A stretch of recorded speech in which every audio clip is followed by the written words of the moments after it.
Olá amigos, vamos agora para a aula número 2 do ForEduca, Ensino Corporativo e Acadêmico. Nós vamos falar agora de alguns conceitos importantes da área de gestão de operações. As operações como um sistema.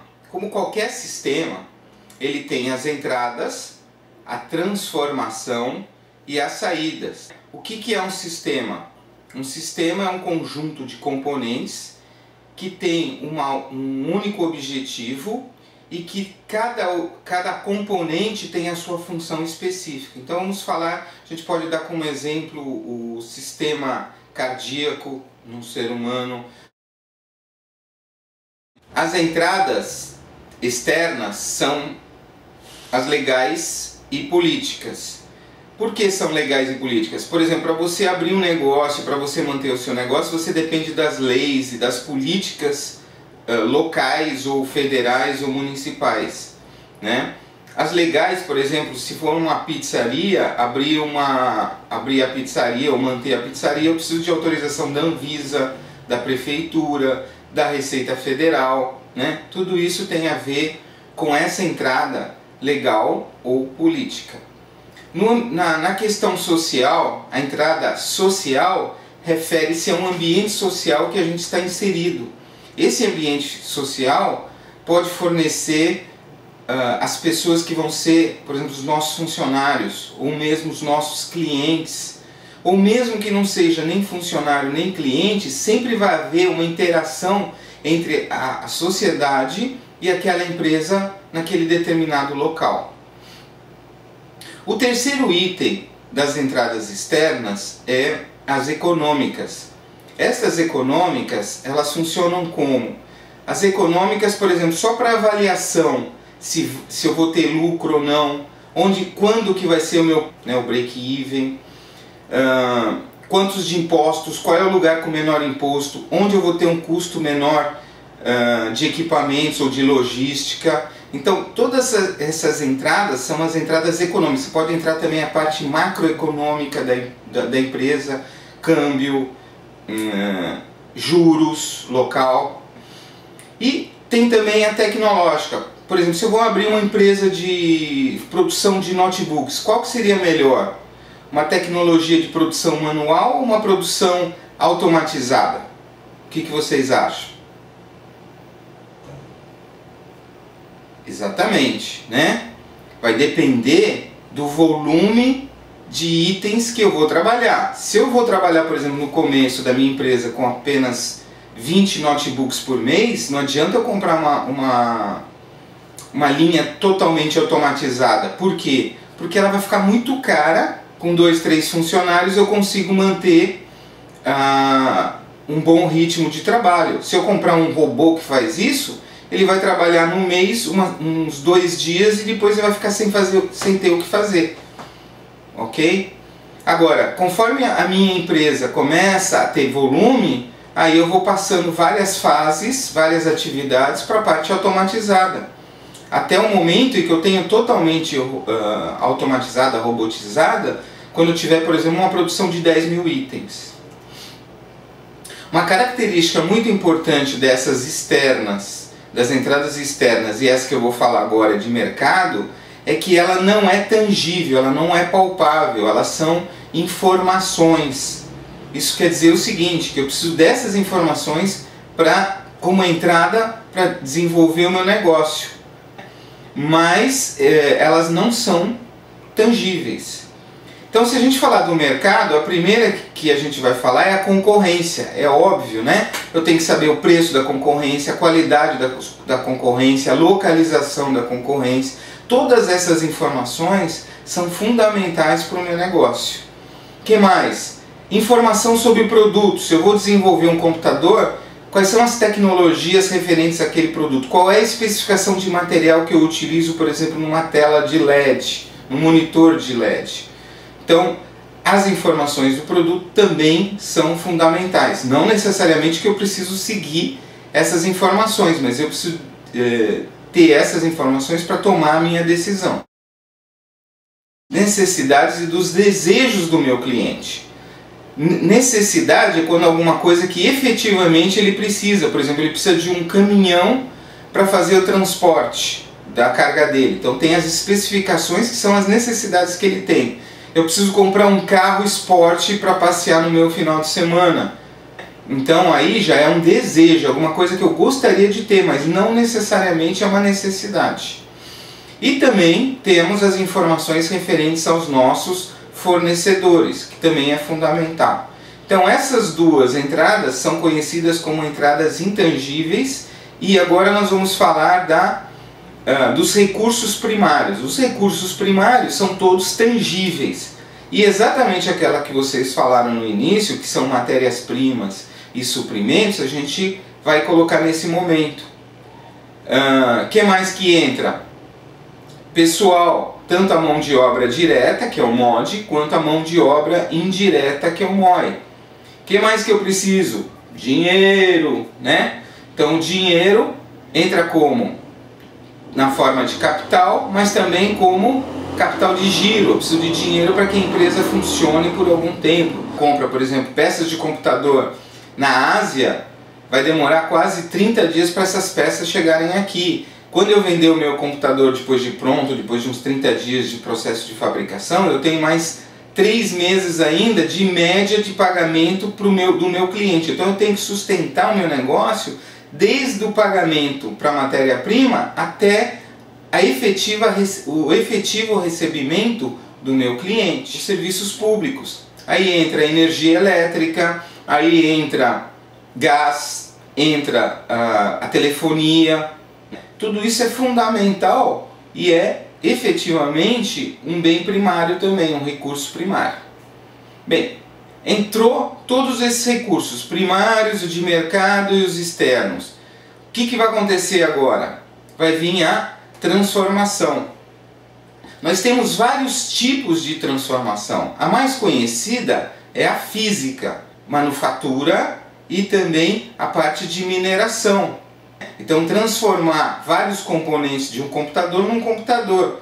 Transformar madeira, tinta, fórmica numa cadeira, por exemplo. Então todas essas são as transformações físicas. Agora vamos entrar na área de serviços. A área de serviços, a gente tem o serviço de troca, que a gente já conhece como os atacadistas, que compram dos fabricantes e vendem para os varejistas que compram ou dos atacadistas ou compram diretamente do fabricante, dependendo do porte, das condições. E tem o atacarejo, que é uma mistura entre atacado e varejo. Se a gente falar do atacadão, que tem aqui, por exemplo, na Baixada Santista, o macro, eles não são atacados, eles são atacarejos. Querem um exemplo de atacado? Atacado nós temos, por exemplo, a Arcon. Então tem várias empresas que só vendem para mercearias, para pessoas jurídicas. Elas não vendem para pessoas físicas, como ocorre no caso aí do atacadão ou do macro, ok? Bem, serviços de armazenamento. Eu tenho um espaço físico, eu tenho um local e o armazenamento, área de containers, ou uma área de estoque, um CD, tudo isso é serviço de armazenamento. Outros serviços privados, né? Esse outros dá a impressão que é alguma coisa pequena, mas não, são áreas às vezes grandes. Então a gente pode colocar aí o que? Podemos colocar área bancária, área financeira, as consultorias em geral. Tudo isso faz parte dos serviços ou dos serviços privados. E temos também, de novo, os serviços governamentais. Iluminação, a parte de lixo, o pedágio que a gente paga nas estradas, né? Ah, mas eu pago para uma empresa privada, mas é uma concessão de um direito que é público. De uma entidade. Transformamos. O que vai acontecer agora? Vai ter as saídas. As saídas, a gente fala, saídas é fácil, só tem produtos e serviços. É verdade? É, mas não é a verdade absoluta. Se a gente pegar produtos e serviços, são chamadas de saídas diretas. São aquelas mais palpáveis, mais tangíveis. Mas tem outras que têm uma grande importância. Então as saídas indiretas, a gente pode falar, por exemplo, dos impostos. Aliás, existem produtos que o imposto é maior do que o custo do produto em si, das matérias-primas, de todos os entes que a gente falou. Cigarros, bebidas, cosméticos. Então o imposto pode ser uma coisa fundamental. Outra coisa, salários e remunerações. Não é a mesma coisa? Eu recebo salário ou recebo remuneração? Se eu sou funcionário, eu recebo salário. Remuneração, quem recebe é quem investiu. O acionista, o dono da empresa, o proprietário da empresa. Então eu investi 100 mil reais, eu espero ter uma remuneração desse capital que eu investi, ou em ações ou diretamente no meu negócio. O que mais que a gente tem? Temos também o desenvolvimento tecnológico. Então, no próprio desenvolvimento do nosso trabalho, do nosso dia a dia, para construir o nosso produto ou serviço, muitas vezes eu desenvolvo uma nova tecnologia que pode ser vendida ou não. Por exemplo, o Walmart criou o cross-docking, que é uma tecnologia em que vários fornecedores entregam os produtos para num determinado cross-docking. Esse cross-docking sincronizado recebe a mercadoria, faz a desova e redistribui esses itens em caminhões para diversas lojas em tempo real, quer dizer, em um escopo ali de 4 ou 5 horas. O que eu tenho de armazenamento no cross-docking? Zero, nada fica lá quando vem à noite. Então não existe um armazenamento como tem um centro de distribuição, por exemplo. O impacto ambiental também ocorre, muitas vezes negativo, né? Uma indústria que polui, ou um aeroporto que faz um barulho terrível, ou mesmo tem poluição das turbinas dos aviões, mas temos também a situação de empresas que, na transformação, trazem benefícios na área ambiental. Impacto nos funcionários, impacto na sociedade, idem, né? Tem impactos positivos e negativos. No salário, por exemplo, no funcionário, qual é o impacto positivo? O salário, o orgulho de trabalhar na empresa. E quais são os negativos? Os estresse, o atraso para não fazer uma prova, ou chegar atrasado para fazer uma prova. Então tudo isso tem impactos positivos e negativos nas duas situações. Acabou? Okay. Fizemos tudo, entrada, transformação e saída? Não acabou. Falta uma coisa fundamental que é chamada de feedback ou controle. Então o feedback vai trabalhar de que forma? Uma saída ou mesmo uma transformação vai me dar um resultado que vai influenciar uma entrada, ou vai transformar a própria, ou vai impactar diretamente a transformação. Um cliente reclama de um produto que não tem a qualidade adequada. Da onde vem essa qualidade inadequada? Pode ter sido tanto na entrada, quando eu especifiquei a informação do produto, pode ter sido a matéria-prima, que não era adequada, não estava de acordo, não estava na conformidade. Então tudo isso faz com que o ciclo vá se aperfeiçoando, vá melhorando de uma forma geral. As condições financeiras internacionais são extremamente turbulentas, estão sempre em mutação e elas impactam diretamente os nossos sistemas de produção, de operações. Uma delas é a inflação. Tudo bem que hoje a gente está numa inflação ali por volta de 4%, 5%, mas antigamente essa inflação era extremamente alta e corroía, né, o sistema de produção, de operações. Valia muito mais a pena você pegar e investir seu dinheiro num sistema financeiro do que numa empresa de serviço, de produto. Não valia a pena. Então só aí você já nota o quanto que a inflação impacta a nossa empresa, né? A empresa que a gente trabalha. Outra coisa, a taxa flutuante de moedas, isso muda radicalmente o nosso negócio. Por exemplo, a Embraer, ela exportava muito para os Estados Unidos. Na década dos anos 80, ela exportava quase 95% dos aviões para o mercado americano. Ótimo, né? Porque os americanos compram bastante. Só que o dia que o mercado americano se contraiu, que foi mais ou menos no início dos anos 90, o que aconteceu com a Embraer? Ela teve que demitir uma série de funcionários e chegou simplesmente à beira da bancarrota. Empresas, sobraram só duas empresas no mercado, que foi a Bombardier, que é canadense, e a nossa Embraer. Então, a questão da moeda é fundamental, porque se eu só vendo para o mercado americano, como hoje que o dólar está se desvalorizando, o que acontece? A minha entrada de dinheiro pelos mesmos produtos acaba caindo.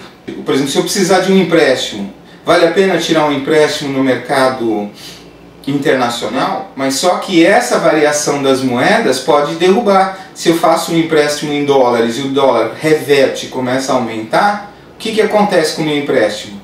Começa a subir e eu não tenho entrada de dinheiros na moeda suficiente. Então, se eu tenho uma grande clientela, um grande mercado no dólar ou no euro, o que eu tenho que fazer? Me manter, tirar um empréstimo, por exemplo, nesse mesmo mercado, porque daí as entradas e saídas se mantêm estáveis.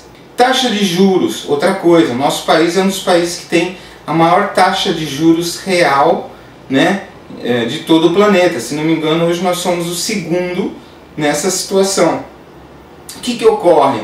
Começa a não valer a pena você abrir o seu negócio aqui no Brasil, porque vale mais a pena você aplicar no mercado de investimentos, no mercado financeiro. Enquanto, por exemplo, que na Europa, nos Estados Unidos, a remuneração da renda fixa beira 2, 3%, aqui no Brasil, mesmo com essa situação atual que está dando 6 a 7%, ela efetivamente é o dobro. Para você abrir um negócio aqui no Brasil, ou para você ter um negócio, quanto você teria que ter de remuneração? É claro que não vai ser esses 7%, porque existe o risco. Eu ganho 7% sem risco nenhum, eu vou lá para a praia e estou recebendo esse dinheiro, sem nenhum risco. Se eu tenho 6 a 7% aqui, para montar o meu negócio para ver, eu tenho que ter no mínimo uma renda de 20%. Agora, se eu tenho um negócio na Europa, onde a remuneração é 2, 3%, o que acontece? Se eu tiver 7, 8%, que é o triplo, já vale a pena. Olha só a diferença do impacto desse tipo da taxa de juros nos negócios, mesmo que eu não peça empréstimo nenhum no banco. Outra coisa é a volatilidade dos estoques internacionais. Os estoques internacionais mudam drasticamente. Um exemplo típico é o petróleo. O petróleo ele estava, quanto está agora? Está por volta de $100 o barril. Já chegou a 150, 160. E quem que lembra quanto era 10 anos atrás? 10 anos atrás era $20 o barril. Olha que flutuação absurda. Ah, mas eu não tenho nada a ver com o petróleo. A gente sempre tem a ver com o petróleo, nem que for para pagar a nossa logística, o nosso transporte. Então é fundamental que tudo isso vai impactar tanto as empresas grandes, como eu falei, Embraer, mesmo as empresas pequenas. Porque o impacto normalmente dessas situações são gerais. E outra situação são as gigantescas dívidas de alguns países. O nosso país, o Brasil, ele tinha uma situação crítica há uns 20 anos atrás. Tanto que a nossa dívida era considerada impagável. Impagável quer dizer que nunca vai ser paga. E hoje, qual é a nossa dívida? Nós não somos mais devedores, nós somos credores. Olha só que reversão para quem tinha uma dívida impagável. Então hoje nós somos credores há uns 2 anos, temos uma grande reserva em dólares no mercado internacional. Então nesse aspecto nós estamos sossegados. Agora existem países com problemas de dívidas, principalmente quando a importação e exportação ela é o quê? Negativa. Vamos falar agora de um outro conceito importante, que são as etapas de ciclo de vida de um produto, né? Todo produto ele tem um ciclo de vida, como nós, os seres humanos, os seres vivos, né? Quando começa um ciclo para um produto? Na verdade ele começa quando ela começa a vender, a venda. Mas um produto ele começa na venda? A gente sabe que não. Ele começa quando? Ele começa a partir do momento que eu tenho uma ideia. Eu tenho uma ideia, transformo isso numa oportunidade. Essa oportunidade vai ser estudada, vai ser materializada. E a partir da materialização, eu começo já a gastar dinheiro. Engenheiros ou profissionais específicos. Se eu vou desenvolver um software, por exemplo, eu preciso de programadores, de analistas de sistemas, né? Então, tudo isso ainda não faz parte da minha primeira fase do ciclo de produto. Eu estou no desenvolvimento de um novo produto. Então eu gasto até o momento que eu faço a primeira venda, né? Então se eu montar aqui num gráfico, eu vou ter gasto, e a partir da primeira venda eu começo a reverter essa curva até o momento em que eu vou me desenvolver. Quando eu acabo o ciclo de desenvolvimento, que eu vejo toda a parte de fabricação, toda a parte de lançamento do produto, eu começo a vender. Começo a vender o produto ou o serviço, e aí o que acontece? Começo a fase de introdução. Como é que está a minha produção? Ou a minha operação? Normalmente ela é problemática, porque está no início das suas atividades, ela não é eficaz, ela não é eficiente, né?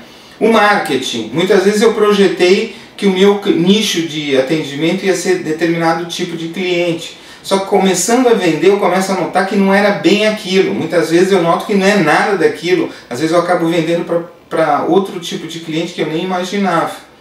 Então com isso, o que acontece? Quando eu começo essa fase de introdução, eu começo a depurar qual é o melhor cliente, qual é a melhor produção. Otimizar minha produção, né? Aperfeiçoar minha produção. Nesse momento, o que acontece com os meus lucros? Eles são negativos, né? Eu estou gastando dinheiro para recuperar. Bem, se eu saio da fase de introdução, quer dizer que o meu produto está numa fase de crescimento. Então, as vendas se elevam drasticamente. Os esforços de marketing se intensificam. Por quê? Porque eu já sei quem é o meu cliente. Eu já defini, já descobri efetivamente no mundo real qual é o meu cliente. A produção então já está bem mais, aquela curva de aprendizado já foi ultrapassada e efetivamente eu já estou produzindo com uma certa eficiência. A capacidade se amplia e começa a aparecer os lucros, né? Os lucros começam a aparecer porque eu rompo a barreira ali do break-even, do momento em que eu tenho o equilíbrio financeiro. Vamos agora falar da terceira fase, que é a maturidade. Como é que funciona a maturidade? Bem, a maturidade é quando eu já começo a ter um certo equilíbrio, a coisa não está subindo tanto quanto eu esperava. Ela já começa a inclinar e se tornar o quê? Equilibrada. Então, essas vendas são em altos volumes, altíssimos volumes, porém ela já não tem aquele crescimento como eu tinha na fase anterior. A minha eficiência é a melhor possível, os custos são baixíssimos. Por quê? Porque eu estou muito eficiente, normalmente eu já paguei muito dos meus custos operacionais, como equipamentos, o projeto em si, e os lucros estão no seu melhor momento, estão no seu pico. Como tudo na vida, chegamos ao declínio. Queda no lucro e nas vendas, e normalmente o produto pode ser retirado ou substituído no mercado. Então vou mostrar alguns exemplos dessas etapas para vocês conseguirem materializar cada um deles. Então, introdução. Vamos falar da telefonia 4G. A gente já conhece a 3G, que está numa fase de crescimento, mas a telefonia 4G foi lançada no Japão e na Europa há pouco tempo atrás e está numa fase de introdução. O IMAX, o que seria o IMAX? Não é cinema, o IMAX é um Wi-Fi muito mais amplo. Um Wi-Fi atinge um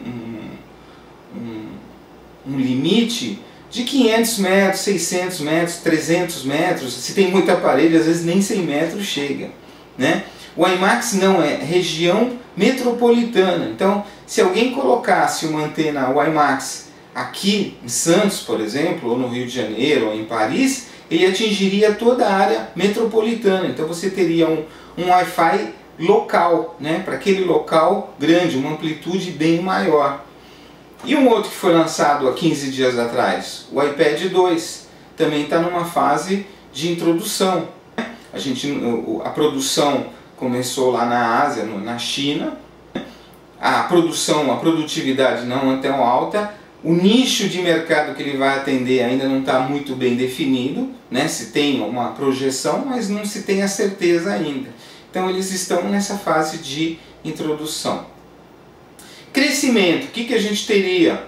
O smartphone, que é o telefone um pouco mais inteligente, né, com aqueles recursos adicionais que hoje a maioria das pessoas já tem, né? Outra coisa, a tecnologia Blu-ray, que substitui o DVD para trabalhar com High Definition, como esse vídeo aqui. Televisores em LED também estão numa fase ainda de crescimento. E a impressão colorida a laser. Está barateando, está ficando barato, muita gente vai estar comprando esse tipo de recurso. Maturidade. O automóvel está na sua maturidade há muito tempo. Os notebooks, né, tiveram uma crescida muito alta e hoje eles estão já num equilíbrio. O próprio Wi-Fi que a gente falou do IMAX, a TV ela está em 3 ou 4 fases, a gente vai mostrar. A TV LCD ela era a melhor, hoje já está sendo substituída pela de LED, que está numa fase mais de maturidade. Em declínio, o que a gente tem? A gente tem impressora matricial. Antigamente se tinha matricial por questões até legais. Para a emissão da nota fiscal era obrigatório a utilização de impressora matricial. Hoje ela está em fim de carreira. O DVD player, aos poucos ele já está numa fase de declínio. Ele está começando a fase de declínio. Por quê? O Blu-ray vai chegar, vai te desbancar porque vai ter quase o preço igual com uma qualidade muito melhor. O celular simples, o fax, tudo isso estão numa fase de declínio. Vamos falar de outro conceito que é o do Product Out e Marketing. O que é o Product Out? Product Out é quando eu lanço um produto, eu desenvolvo um novo produto e pego esse produto e coloco no mercado. Compra quem quer. Então, o poder de influenciar na definição do produto é do projetista. Quer dizer, o projetista tem uma ideia, lança o produto e o mercado pode aceitar ou não. Então, o Product Out, a preocupação é colocar o produto no mercado. E quem vai definir se vai ficar ou não é o mercado. Mas o poder de influenciar no projeto do produto é do próprio projetista. Um exemplo típico, o nosso Ford T. O Henry Ford, ele tinha um lema: todo cliente pode ter um automóvel de qualquer cor, desde que seja da cor preta, que foi exatamente o modelo T da Ford que tinha. E o marketing é a voz do mercado que influencia na definição do projeto do produto. Então, levar para dentro da empresa aquilo que o mercado quer. Um exemplo, o avião da Embraer, o RJ 195. Né? Os clientes, que no caso são as grandes empresas aéreas, definiram: nós precisamos de um avião com tais características. A Embraer pegou e desenvolveu um projeto pensando nesses clientes, com as necessidades que eles têm. Pergunto, qual deles é o melhor? Qual que vocês acham? Marketing, porque é o mercado? Nem sempre, depende, porque o marketing é importante quando o produto já é definido, quando um produto não é revolucionário. Agora, se é um produto revolucionário, uma tecnologia, um modo de fabricação, como por exemplo o Ford T, o que acontece? O projetista ele tem que peitar o mercado. Falar assim: eu vou lançar o meu produto e vocês um dia vão notar que esse produto é importante para vocês. Como foi feito, por exemplo, no iPad. Como foi feito na telefonia celular. Se na época dos nossos pais ou avós a gente perguntasse: o que vocês acham de um telefone para carregar no bolso? Provavelmente eles iriam nos ridicularizar. Falar: mas eu nunca precisaria de um telefone comigo, eu tenho lá em casa. Se alguém quer falar comigo, liga para casa, fala comigo, tá tudo certo. Por que eu vou precisar de um telefone no meu bolso ou na minha bolsa? E hoje a gente sabe que a telefonia celular é muito mais ampla do que a telefonia residencial, do que a telefonia fixa. Então vocês notam que quem tem um bom projeto vai ter que peitar o mercado e falar: apesar de vocês não acreditarem, vocês vão usar esse produto. Ok?